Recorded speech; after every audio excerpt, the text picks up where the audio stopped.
All right. Wow. Hello, creatives community and kind folks. Welcome to RPG with DBJ. I am your host, DBJ, and today, um, I think we need to take some time to let some things off of our proverbial chest. And normally, I like to stay away from extremely current events, but yeah, we got to have a talk about the nature of evil, the healthcare system, assassinations, and things like that, and what fuels us and our creative spark in the tabletop role playing community. And I wanted to leave a. This isn't a political channel or a current events channel or whatnot, but we here have a very creative soul, and sometimes things capture our attention that is difficult for us to let go or to comprehend, or sometimes we just need a safe space on the interwebs to to just have feelings and sometimes to rationalize the way we feel about a thing. So before we get into into the nitty gritty, without going too deeply into the real events and talk about how those events are influencing our creativity, I want to talk. Let's what do they call it in podcasting world? Housekeeping or something like that. I had a little giggle yesterday at work, which, by the way, for those who don't know, I am a letter carrier here in the States, and the month of December is pretty busy for us. So there's been issues with both here in the channel electronically and schedule wise. It's a blackout date, which means mandatory overtime, things like that. So sorry about that. But what I think, boy, I feel really round in this imagery. Wow. Very. I think it's like a lens. Let me just sit up.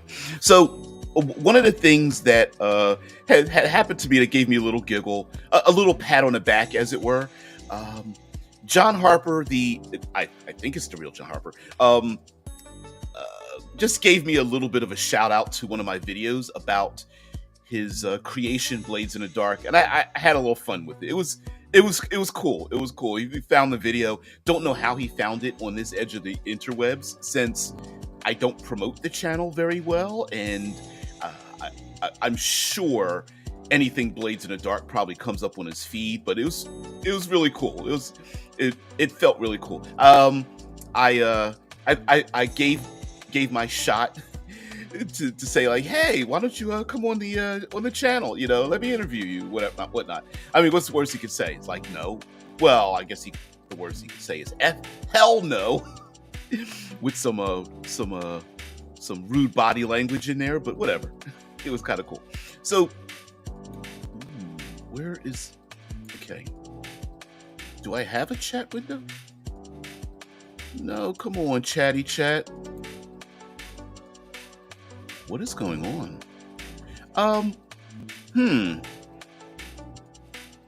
Yeah, we're still having issues even after the hard reboot.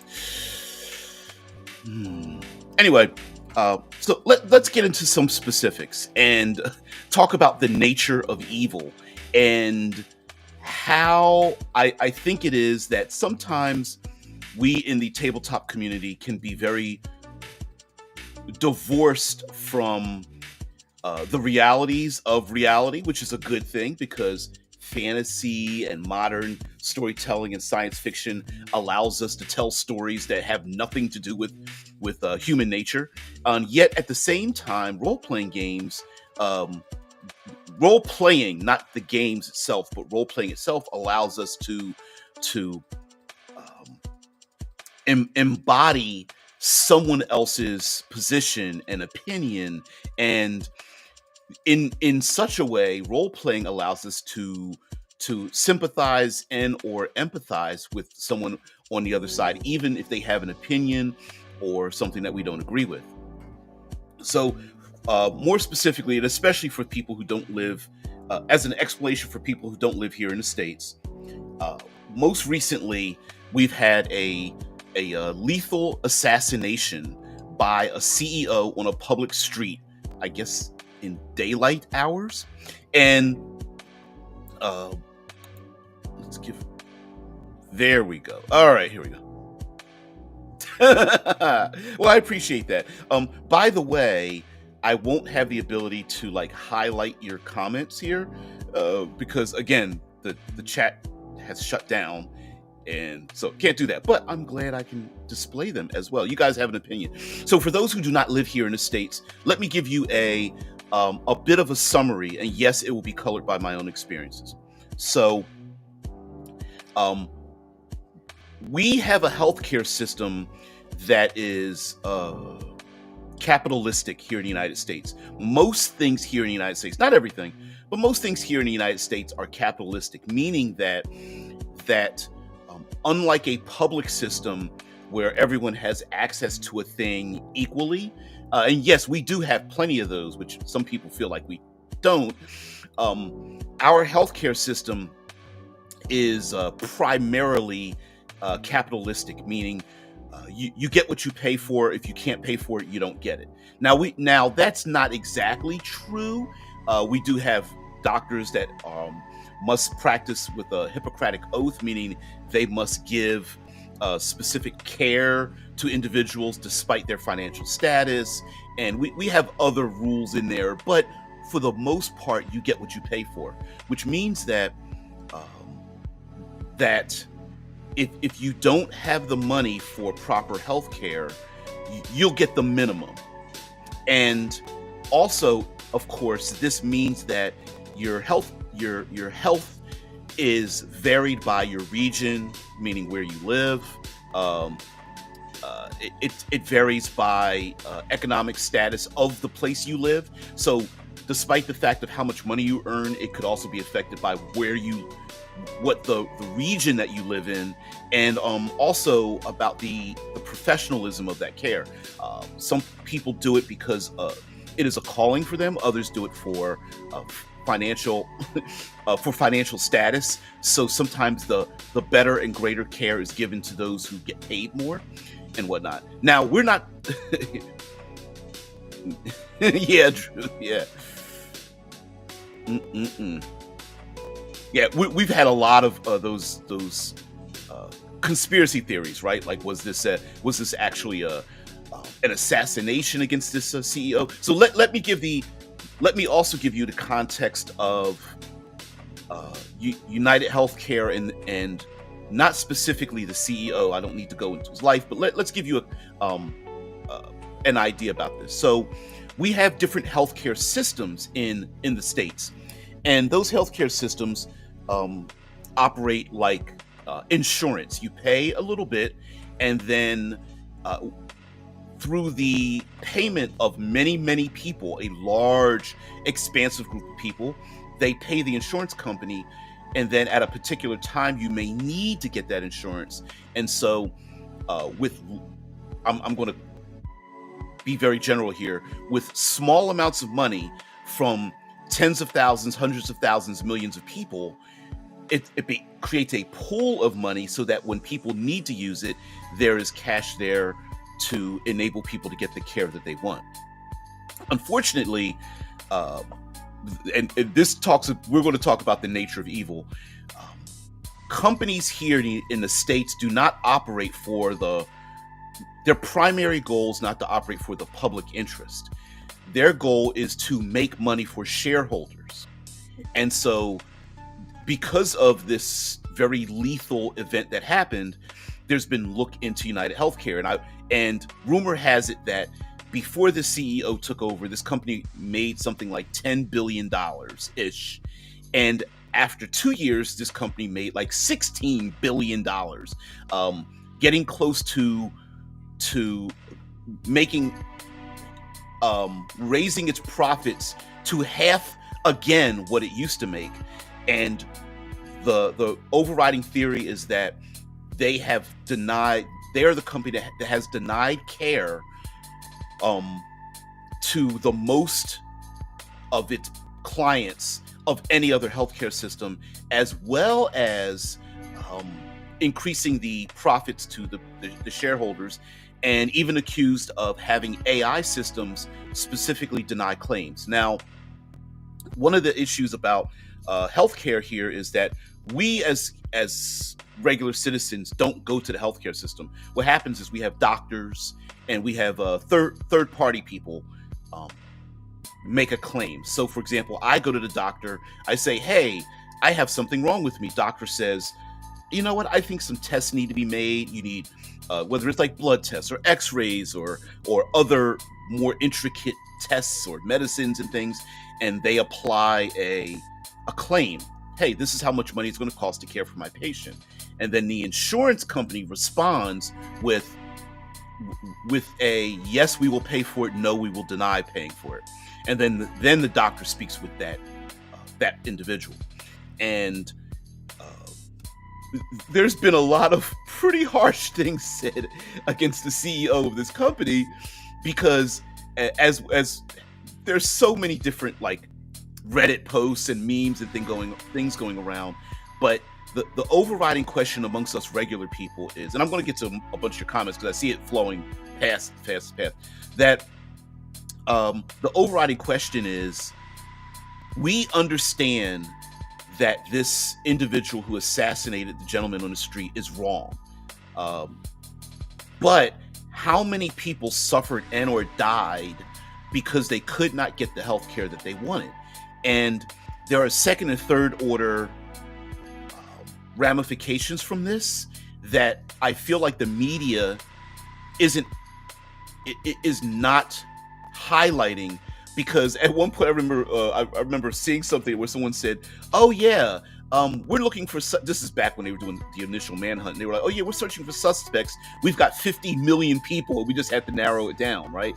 Because many of us know the horrors of going to the doctors and the doctor just refusing care.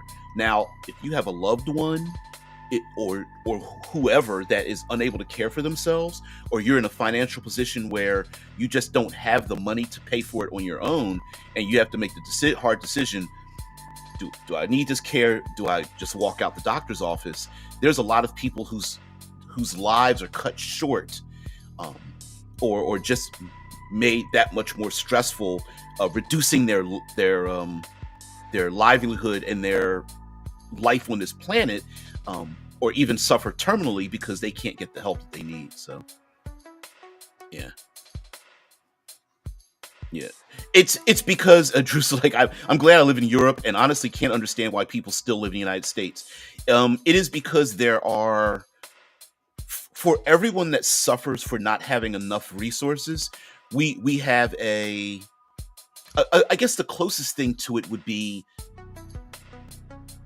go to your local casino and you'll understand what it means to, in many ways, to live here in the United States. So an example would be, when you go into a casino, it would be easy for people to just walk out and leave and not lose any money.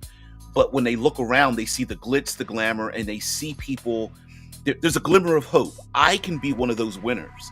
And so the United States is a slow build of I may be downtrodden now, but there is a chance I can work hard enough or achieve a level like those other people, and I can be one of those people that rises to greatness. And so while we have extreme levels of depravity, we also have extreme levels of success and exaltation through attention, through money and resources, and living your dreams and whatnot. So just as deep as it goes, we despite very few but limited safety nets going downwards, we also have a spike, which is why so many people come to the United States, because many places are, from our position from around the world, don't allow you to launch as high as you can in the United States. Shai says, does working for the post office get you good health care? Just curious. I have extremely great benefits, to the point that were the average citizen to know how great our benefits were, we would probably be hunted down and harmed in a jealousy kind of way. Yeah, and I don't mean that they're free, but unlike everyone else, who so here's some more another detail, and then we'll get into like some of the world building part of this because we are tabletop role playing. So um, here in the States, you can't just go to a healthcare store and decide how much money you want to pay for and what kind of healthcare you want. Healthcare is acquired through the job that you have.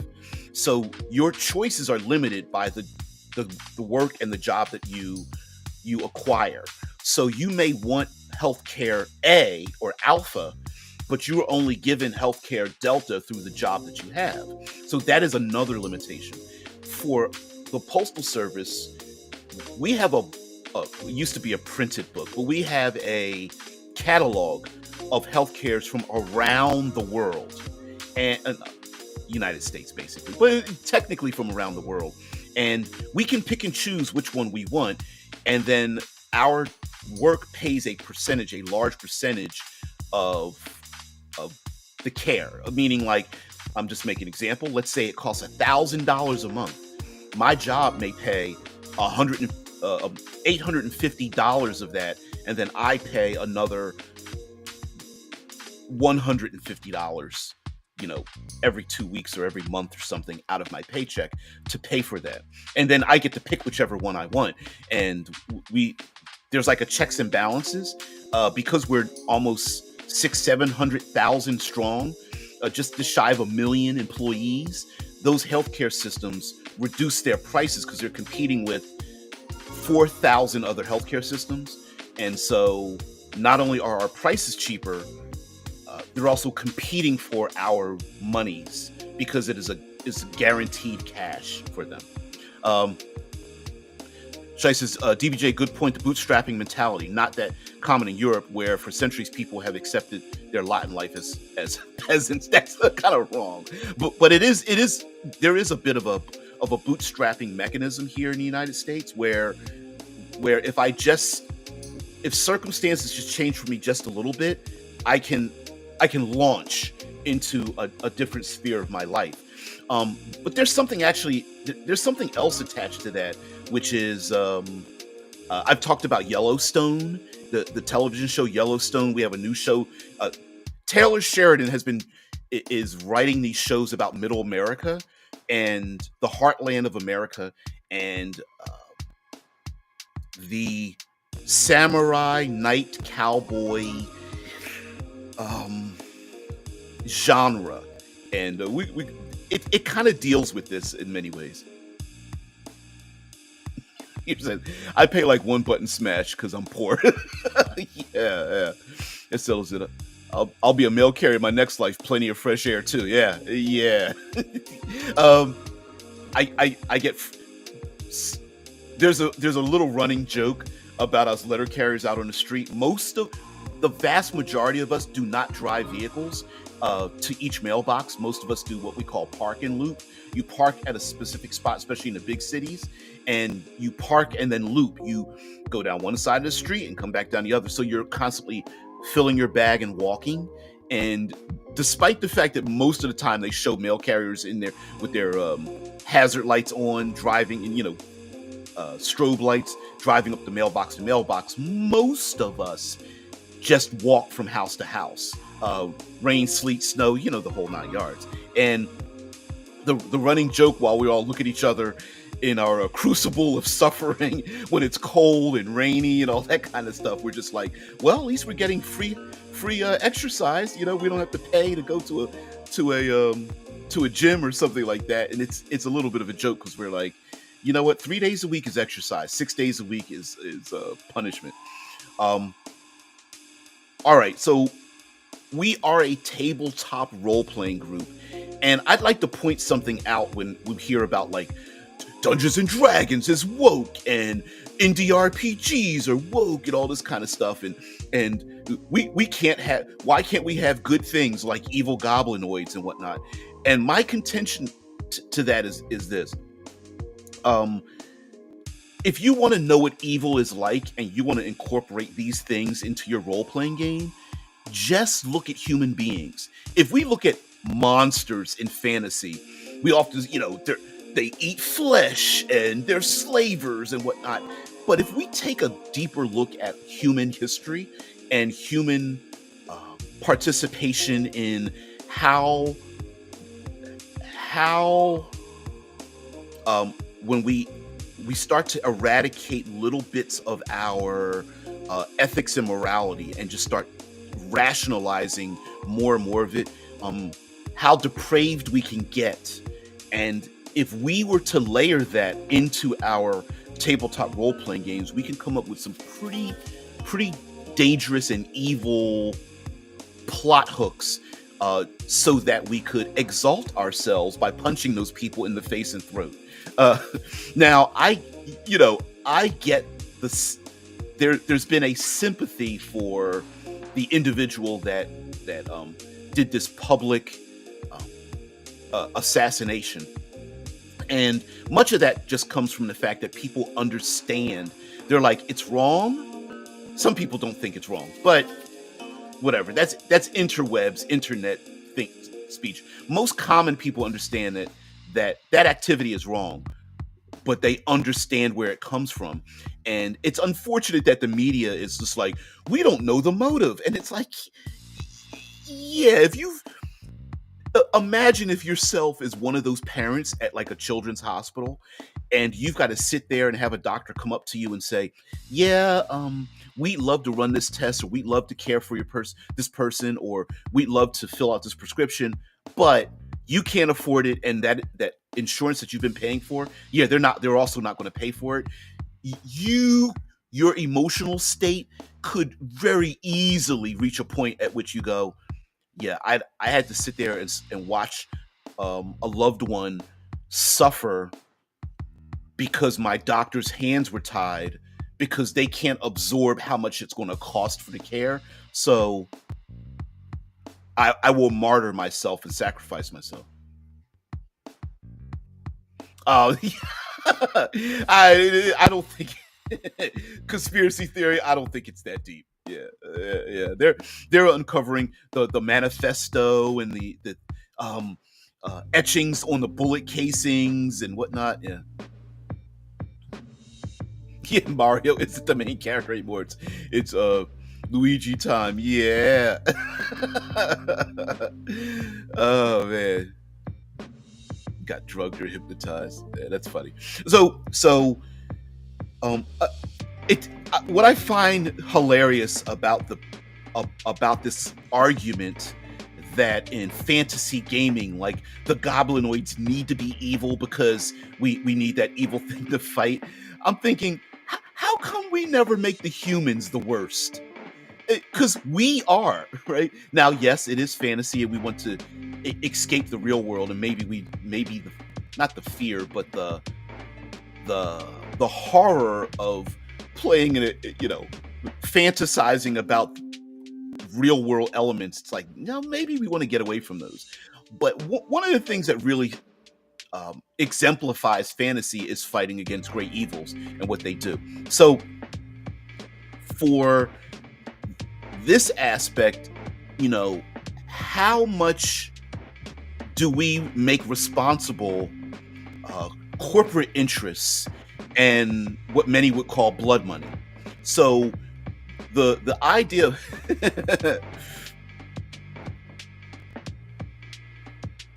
toadstool retainer, I don't know that term. Bring down the system. I don't know if you need to bring down a system, even if just because it doesn't work the way you want it to. I don't know if bringing it down is the correct thing, because then there would be no system to do so. But also, I think it's unfortunate that there's a large proportion of the United States, especially people who have resources. Strangely enough, I'm actually one of these people that has a great and excellent and reliable connection to, like, the healthcare system. That I think it's unfortunate that it's here in the States, it's thrown into like welfare and dole systems that if you that having a governmental healthcare system is the equivalent of taking care of lazy people, and I think that's so wrong. I mean, th- so many families um, are in financial debt not because they're not working hard, not because they don't have a desire to build for their family, but it's just financial problems, whether it's paying for prescriptions or having illnesses that are go undiagnosed and require multiple visits. The fact that people can't work and must take off of work, which means they're not earning money and they don't have the leave to leave work to have to care for themselves or someone else. One of my one of the people that I call a very good friend, even though I haven't talked to him in a while, when we were working on our black belts, he was doing lawn service, young guy, early 20s at the time, and he twisted his ankle and got hurt, and he couldn't work in a lawn service, which means he wasn't getting paid, and he also had he ended up fracturing his ankle and tore some ligaments in it. But it was just like, what am I supposed to do? I can't work and I need health care. And I go to the hospital. I don't have health care. So then they give me a bill. I got to pay the bill, but I can't pay the bill till I start working. And it was like this slow spiral. He got out of it, but he was very worried about it. Like, oh, Toadstool, a minor character in Mario mythology. Duh. Boom, boom, boom, boom. Oh yeah, this was an example of gotcha DMing. You never said you changed your clothes. Yeah. This is exactly why Christians paint themselves with trans people as immoral. You make a point. Yeah. I don't like the idea of evil, since in my opinion that is just othering and thus dehumanizing to reduce the moral threshold to commit violence against people who are different. Yeah, exactly. And the it's funny how human beings are experts. I dare say it could be a defensive mechanism to rationalize the behaviors that we have. Road rage is a perfect example of this, right? Like, someone cuts someone else off in traffic, and all of a sudden we have these road rage things going on, and each person involved in the road rage is rationalizing their dangerous, bad behavior, even if it leads to severe injury or death and whatnot on either side. And each person will blame the other person. Well, they made me do it. No, you're pretty much responsible for all the actions you take. You're just involving yourselves with your feelings, and feelings are not an excuse for your behavior. Even though sometimes we feel powerless in action against what we consider to be great evils. I absolutely positively feel like in our country we don't punish corporate interests the way I think they should be punished, and we don't. It's so sanitized and separated and divorced from the results of the actions and the people involving them, that there's so many levels in between that sometimes it's hard for us to imagine second, third, fourth order events when we have CEO. Remember, these are boardrooms that are talking about, like, what was one of the big things that happened? Oh, the boardrooms put out a memo that these healthcare companies quickly took back. But United Healthcare put out a memo about only paying for anesthesia for a certain amount of time when it comes to surgeries. Now, could you even imagine you're under anesthesia and they only give you like a 12-hour limit, but the doctor is like, oh, we've got complications, and now they don't want to pay for it, so now they have to wake you up mid surgery? Like, that doesn't make any sense. And does that mean they're passing the costs onto the doctors who are trying to do their utmost to do a good job? And then does that mean your doctor might suggest not giving you a surgery that you need because they know they're not going to get paid to do the thing? It's really bizarre. But listen, people had to agree.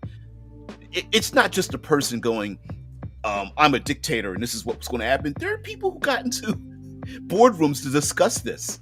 It's really, yeah, orcs are not evil, they are just misunderstood. Maybe, depends on your world, right? Yeah, right. And again, that becomes a humanistic rationalization of a thing, because those people don't look like us or act like us people, they should be destroyed, therefore evil, right? I have no driver's license, but I know the feeling of road rage when I'm with my trolley shopping cart for you colonials in the supermarket. Yes, we call. I love the fact that here in the States we've renamed nearly everything. Like, I deliver the mail and I work for the post office. There's the post across over the pond, and they deliver the post, and they have a mail office, and there's mail in the post and whatnot. Yeah, it's very funny. Trolley. We have trolleys here, especially on the East Coast. Trolleys that you take for public transportation. I think there's something else that are called trolleys as well, but it's funny. Anyway, I like language similarities and differences and stuff. But at a certain point, we could very well create a situation. This is fantasy world building that, given a different context, if players were in that position or a community was in that position, to them, all that activity is perfectly reasonable and makes sense for what's going on. But then when you transplant that somewhere else, it becomes a different. It has a different nature to it. In a fantasy realm, we love ourselves fantasy D20 with clerics, and they have the ability to lay on hands and heal. And it's like, you could very well have an argument with a player character that has that ability. It's like, aren't you wasting your time going out adventuring? You could be helping people if you just stayed home, if you had those abilities. The Yanking says, counter argument, what if saying orcs can't be always evil is a consequence of treating them as humans wearing weird hats? That's true too. Well, I think the actual for me, I think the consequence is players wanting to play those. When they became player characters, the whole idea of all goblinoids are evil just went out the window the minute people wanted to play them. I think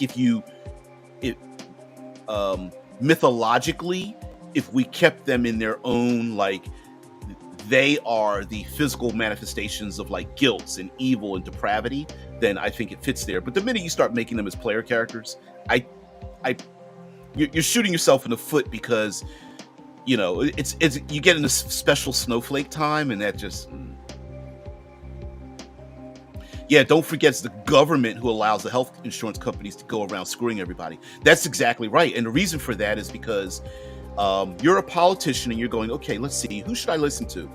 I could listen to the public, but all they do is just yell. Or I can listen to a lobbyist who just gave me another $150, $200,000 $1 million gift to use whichever way I want to vote in favor of those health insurance companies. And that's why so many people feel disempowered. It's like, we could change it, but we would have to gather together and punish every single politician that has supported the way healthcare systems work. I mean, listen, this is unfortunate, but this happens everywhere. People get up in arms temporarily when someone dies. Before that, people are just like, nah, it'll work itself out. It's like, yeah, but why do we always think we can change things only when someone passes away? That's funny.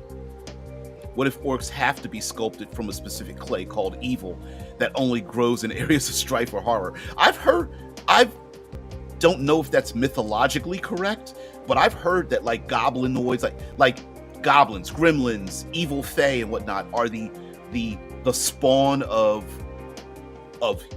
pure, like, our evil intentions. I don't have a problem with goblinoids being that way in your setting. You're saying that as a human being who's only ever socialized with other human beings. Exactly. Yeah. Who's to say what their culture would be like? There are enough tar and feathers for that, or anthills and honey. Hey, when there's a will, there's a way. we could take an empty state here, just turn that into like turn that into like a giant anthill. Like, let's take an empty state and just take that and ship the CEOs over there. Yeah. Drew says, yeah, having capital E, evil, in your world building is just lazy. I kind of think, well, I think there is a space for it, as long as we, like an example would be that in Planescape, for example, Planescape has the physical embodiment of the alignment system. So if you are chaotic from the chaotic evil plane, or you are a person who lives your life as lawful neutral, there's a physical embodiment of that actual alignment in the world. And I found a Planescape to be chef's kiss. And so you could make an argument in fantasy that there is an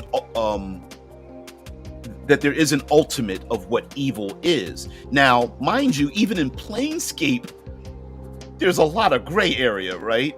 So yeah. But also, how does humanity deal with something that is like that? Like, an example would be, where does that come from? Why does it exist? There is a chicken and an egg kind of thing, right?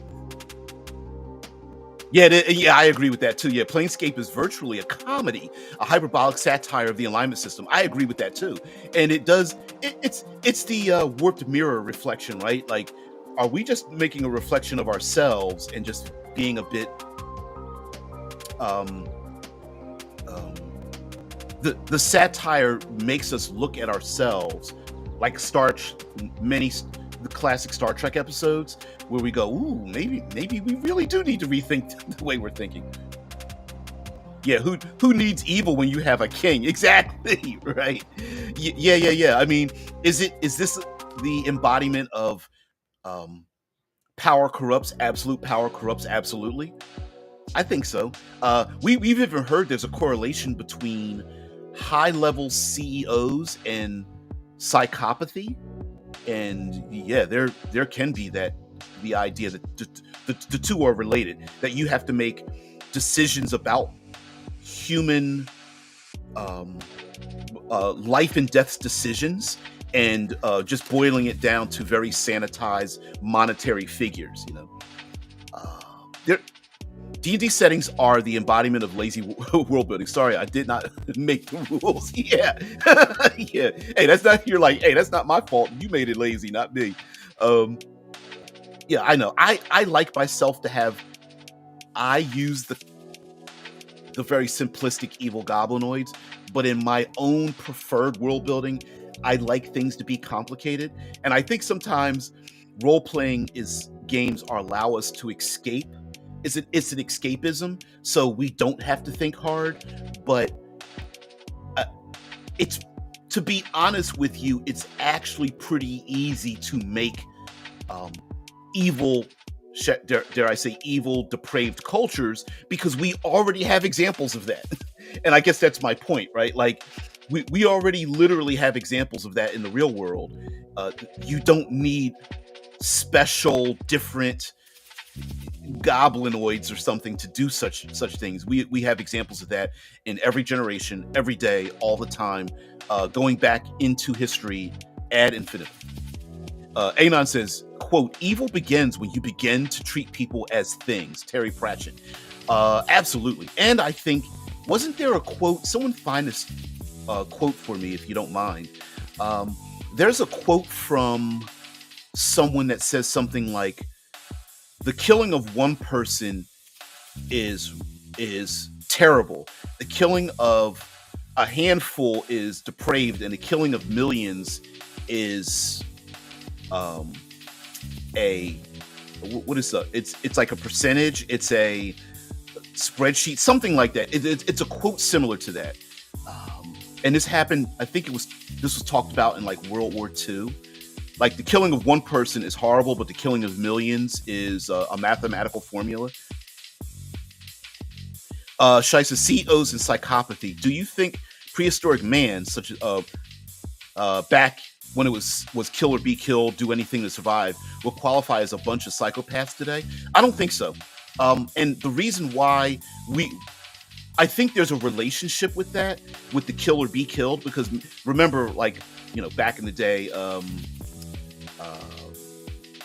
there was the idea that like you had to murder kill the tribe next door to you preemptively because you knew that they would take your resources, and so they would attack each other unprovoked.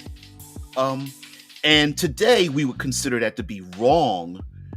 I don't know how evil we would call it historically, simply because you needed to do it to survive. Do CEOs need to do that to survive? I think the CEOs would say yes, because their job is dependent upon shareholders. It's not really dependent upon the people they're caring for, and their motivations are such that there is no such thing as stabilization. You're either growing or you're dying. There isn't anything in between. They are tasked with always pushing for more profits. There is no, let's level ourselves out here and be comfortable. It's okay for us to make $10 billion this year and maybe a little bit more next year, and just a punch up a little bit more. That's okay. Shareholders don't want to hear that, despite the fact that it's more money than you could ever spend in your lifetime and 3 lifetimes after you. Yeah, no, because in their world they do consider it live or die, and if you're stable, that means you're falling behind, which means to them falling behind means bankruptcy and nothing. Drew says Arcane was wonderful of how interests can clash without the need to frame any side or worldview as evil. Can I argue with you just a little bit, Drew? Because actually, I agree. I love Arcane. My argument with that wouldn't be that I disagree specifically. I think if you were to get into the personalities of each character, you would find different dials for every character, right? So 2, 3, 4 characters in Arcane standing next to each other, if you were to ask them about other people in the world, you'd get different responses. And so an individual that pushes themselves so far to say, I need to eliminate that evil individual over there, and through any means possible, even if it means martyring myself, that person in that time, in that specific circumstance, in their head probably would be thinking that. But you are correct that there is no universal accepted. Even people who think that's actually not true, right? Sometimes people just layer evil onto other people simply because they don't want to think too deeply, or it's a little too difficult to place themselves in other people's shoes. We see this we see this today in nearly everything that has people on one side or the other. They literally can't see themselves in the other side. That's why we, like here in the States with our 2-party political system, one side, the extremists on either end of our political system, can't rationalize why the other side thinks the way they do. And so then they just otherize them, as opposed to going, yeah, I don't agree with you, but I get it, right? They don't, it's so weird. I mean, hell, right now in our, we have a huge gender war going on the interwebs, fueled by the few, but very loud, that is creating a situation that's like, you do realize if you keep up the gender war, you're actually going to unbreed yourself out of the system. That's really strange to me. And both sides arguing a thing that's like, if you say the other side is wrong and evil, and I don't want to be associated with the other gender or whatever, you're creating you're fulfilling a self-fulfilling a prophecy. It's weird. Drew says the characters have different moral priorities. Like, yeah, the war pig, Abessa, who despised her martial ways, still values family very high. the characters in Arcane are brilliant. I think we could do a whole we could do weeks of breaking down the characters in Arcane and where they where each character fits in. Hey, hey, how are you? Where each character fits into their life. There's a flashback, animated flashback of is it Mbessa, the mother of Mel, and a flashback to her upbringing. No lyrics. I mean, no words. It's just a montage of her upbringing, and go like, oh, I get it. Oh, I get it. Like the mom's desire, where she told her daughter in the first season. Now, mind you, her mom is hardcore. She's a hardcore warrior, and she told her daughter, "I sent you away because you made me weak," and that's like, it's a weird backhanded, like, she loves her daughter enough to know that she had to sacrifice her daughter out of her life so that she could maintain her martial and political prowess. And that's really cool. Never seen Arcane? Oh, it's you have to see it. If for no other reason that it is, first of all, the animation is oil painting, watercolor brilliance. The way they use the animation to act on the one, twos, and what is it? The ones, twos, and fours. It's the layers. It's brilliant. It is absolutely brilliant. The animation itself, the storytelling, top notch. Every character behaves in such a logical manner that it's not described as first a character does this and then does that. It's a character does this because of this thing, because they made this decision, they make another decision. Because of that next decision or circumstance, they make yet another decision. And that is very rare in storytelling. Yeah, this modern day gender war is for pansies. Quest for Fire showed us how a real gender war should be. Quest for Fire, a brilliant movie that had no English language in it, but was still pretty good. And there's some, today there would be some questionable scenes in that movie when it comes to shall I say male and female relations. But actually, Quest for Fire is a brilliant movie. A bit old. I haven't seen it in such a long time, so I don't know how the effects hold up. 99.9% of them being practical. Like, I think they just took real elephants and just made them into woolly mammoths and things like that. Yeah, and some arguments about the Quest for Fire movie. It's a prehistoric movie about cave people. Anyway, prehistoric man. And yes, people have pointed out that like many of the animals and monsters and things like that at that time should not have existed together. I could care less. That movie is brilliant. It's really good. Not a single English translatable word spoken in that movie. It's called. And King says, when I saw the animal designs for the Lion King remake, I got really excited because I thought there would be no language, but then they ruined it. Yeah, I thought that too. It would be kind of cool to have no words spoken, that it would just be animalistic animals without the anthropomorphizing of it. But it's Disney, so you're gonna have to, how do you relate to children that way? Yep. Drew says Arcane is masterclass in animation and character development, and I love the symbolism and how they foreshadow and use throwbacks. It's so difficult to describe something so well made that I think in a weird way we're not even doing it justice.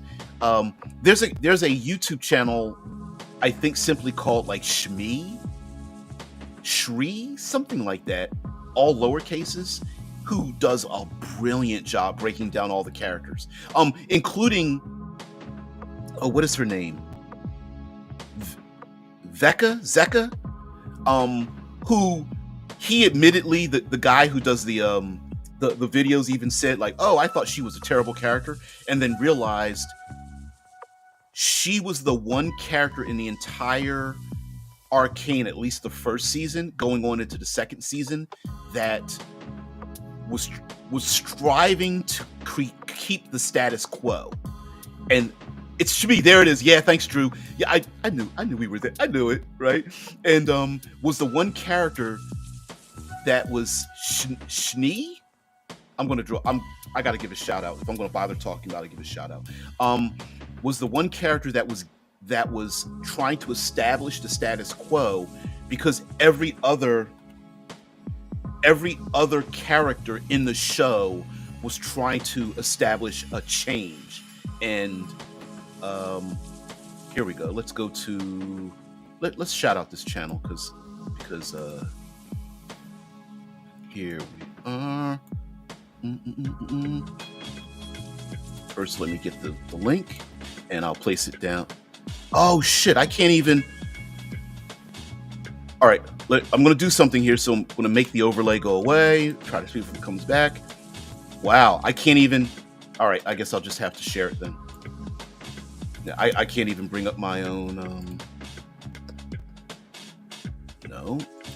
There we go. I just want to share the Chrome tab. So there we go. Or maybe this is more appropriate. This is the YouTube channel, and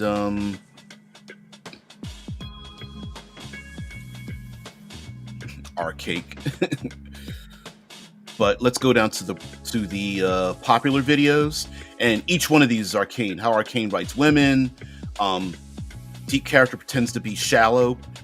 When a deep character pretends to be shallow, how good of a writing is that, to have a character who seems shallow but is actually deep? That's really cool. Echo breaks every rule. How Arcane writes. I mean, and there's a bunch of these in here. There's a bunch of these. Most of which are, and I think that the channel got a lot of attention based on Arcane. Let me see. There's some other things in here. Let me see if there's some recent videos. There it is. Jinx, etc., etc. So really cool. So just give a shout out. Give a shout out to these individuals. Let me put the overlay back in. Come on, there it is. Schnee is German for snow. Did not know that. Oh, I did not know that. Here's another thing that I feel like seems to be an issue in tabletop role playing that I think actually explains itself. I think the issue isn't either the games or the storytelling. The issue is us. And allow me to present to you, well, just before we get out of here, let me present to you some homework, a thing to think about. All right.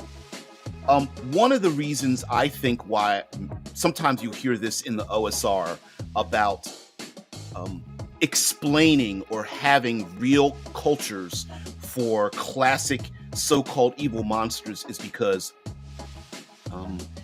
we as humans don't want to feel guilty about doing the wrong thing.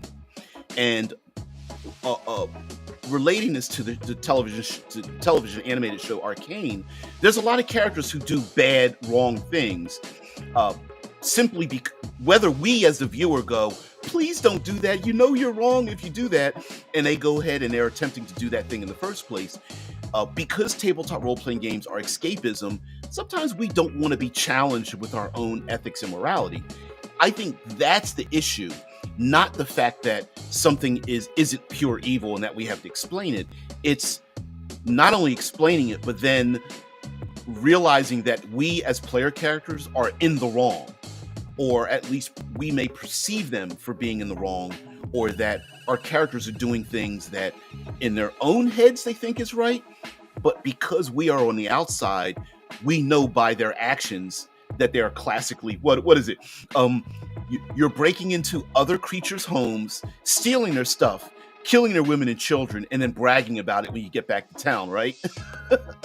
So, yeah, and it's like, there are a number of old grognards like myself that have a problem with that. Like, well, then how can I role play? That's stupid. Now I have to explain my actions, and it's like, sure, but that's your problem. That's not the problem of the game. That's because you don't want to deal with your own issue. That's not, hey, being an adventurer, there's a number of recent iterations of fantasy dungeon crawling where it's like, yeah, you're an adventurer and you're kind of the worst of the worst.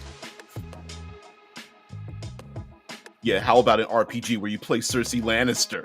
Yeah, well, I have zero problem with that. I literally have zero problem with that. And by the way, there already is, those games already exist. And they even have rules mechanisms to apply that. Just as John Harper, let me see if I could find the actual comment that I said here. I'm gonna look for my own. I'm going to find my own videos here and see if I could find it. I'm so proud of it. Sorry, but I am. Boom. All right, so. Let's share this out here and see. But yeah, I mean, I think it's pretty easy to figure out, like, why would my character do a thing, and not only that. So this is, sorry.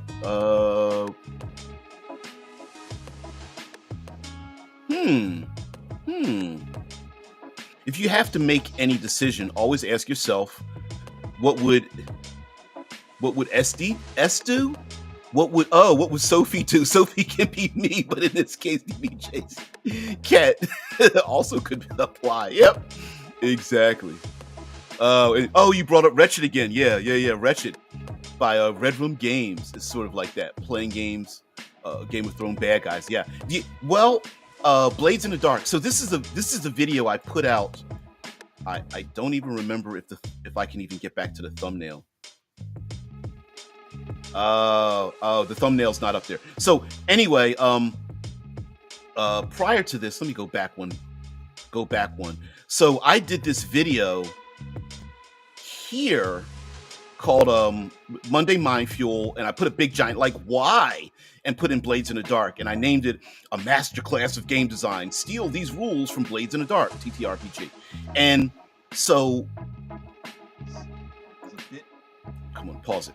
And so what happened here down below, John Harper says, thanks for showcasing the game. This is great. And then I had like 2 replies and whatnot. I'm not going to show you because they're pretty embarrassing. But I love it because he was the only person to even respond to the video, which is really rather ironic for that. So, but pretty happy about that. Anyway, let me stop sharing that. But that game, you play. My name is Sophie. Sophie is my deaf cat, who is also the producer of this show. And within a few moments, if not now, will let me know that an hour has been up because she needs her head rubbies. And if you're a producer, a very professional producer, head rubbies and tummy rubs are important to get work done during your day. Doing things like napping, resting after a nap, and sleeping after you've gotten your rest and nap, and eating treats as well. Oh, licking yourself. That's also important for very professional producers out here in the interwebs. So, guys, thank you very much for being part of the show. And sorry, more specifically talking about Blades in the Dark. Blades in the Dark is a game that specifically tells you you are playing deviant, devious, um, crime committing gangs committing heists and other violent and depraved acts in the world and having fun doing it. And yes, your character might be wrong. Sometimes, yeah. Oh, that hour went by too fast. Yeah. I think so too. Listen, we could break down. My point wasn't to like some people would say that me bringing up the current state of affairs that happens to be hitting the public consciousness here in the United States, an assassination of a CEO, the questionable acts of a CEO, what drives a person to perform this kind of very public depraved act in the first place, and whatnot. Many people are bringing to light that there are unfilmed acts of this nature being committed across these United States all the time, and no one is batting an eye about their lives, and they're being removed from this earth because of somebody else's decision that they felt that this other human being didn't belong here and whatnot.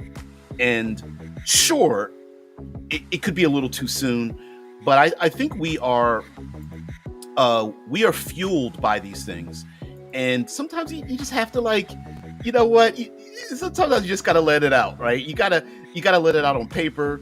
You have to let the emotions out and just like scream into the void.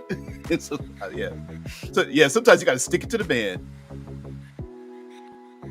He said, "No, no, that's okay, TB."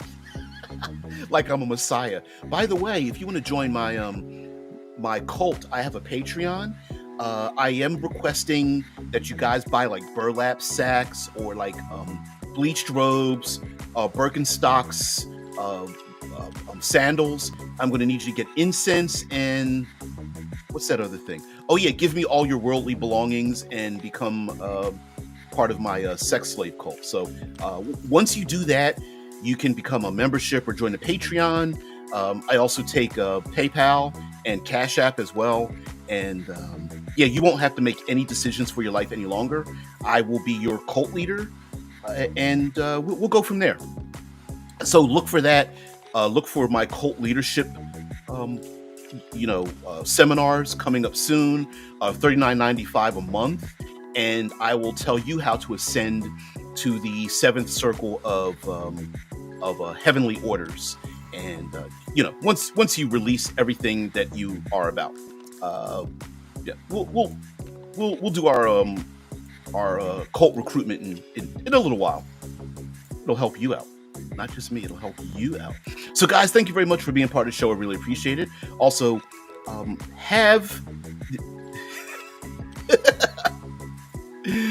only become a member of your OnlyFans. Yes, you know what? Here's the thing, though. They put me in a comedy section between like mimes and clowns. So you get on my OnlyFans page, you're going to have to search for it. But listen, I make hundreds and hundreds of cents over there.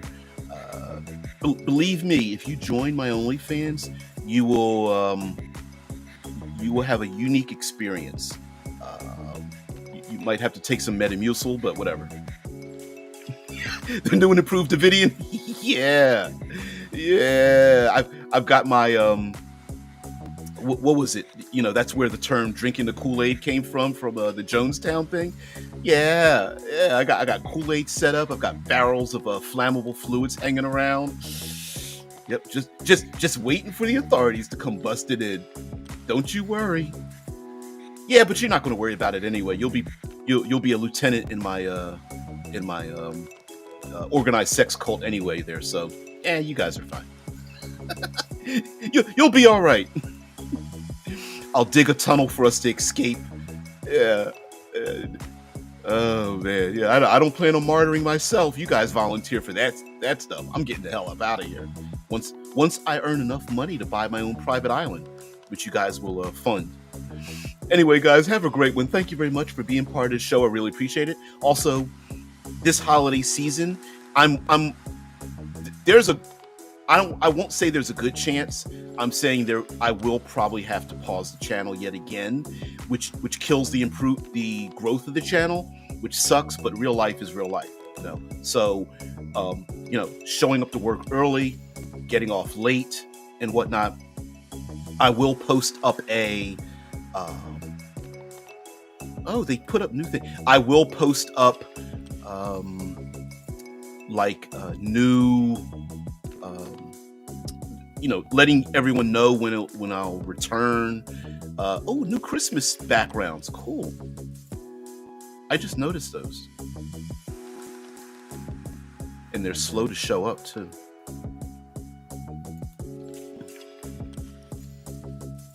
Yeah, there they go. Okay.